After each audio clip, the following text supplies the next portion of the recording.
جی ناظرین، welcome back programme میں ایک مرتبہ پھر آپ کو خوش آمدید، اور آپ پروگرام دیکھ رہے ہیں منجدد۔ میں ہوں مصطفیٰ الہی۔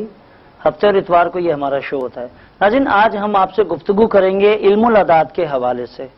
تھوڑا سا کچھ ناظرین نے یہ ریکویسٹ کی تھی کہ پراپرلی اسٹیپ بائی اسٹیپ تھوڑا سا سپرفیشلی ڈسکس کر لیا جائے تاکہ کچھ بیسس پتہ چل سکیں آپ کو، ایک عام دیکھنے والے کو،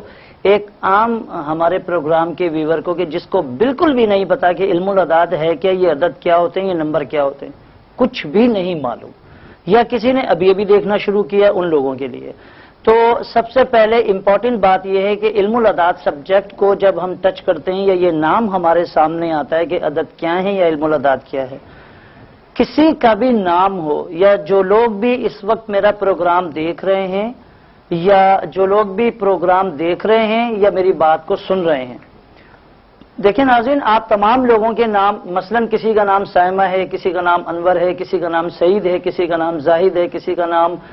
سعیدہ ہے، کسی کا نام نورین ہے، and so on what ever, ٹھیک ہے، یہ تمام نام یا ان سے ملتے جلتے نام۔ سب سے پہلے اہم ترین نقطہ یہ ہے علم العداد کے حوالے سے کہ آپ کے اردو کے نام میں جتنے حروف بھی ہوتے ہیں، اردو کے ناموں میں جتنے حروف بھی ہیں، حروف سے مراد یہ ہے، مثال کے طور پر ہم انور ایک نام لیتے ہیں تو الف، نون، واو اور رے، یہ 4 حروف ہو گئے۔ اب انگلش میں ہم انور کی اسپیلنگ کو لیتے ہیں ANWER یا WAR، واٹ ایور، کوئی کچھ بھی لکھتا ہے، ٹھیک ہے، کچھ لوگ اے، کچھ ای، کچھ آئی، جو بھی۔ سب سے پہلے امپورٹنٹ نقطہ یہ ہے علم العداد سبجیکٹ کو جب بھی ہم کہیں ڈسکس کریں گے یا دیکھیں گے علم العداد کو، کہ اردو میں جتنے بھی حروف آپ کے نام کے بنتے ہیں، مکمل نام کے،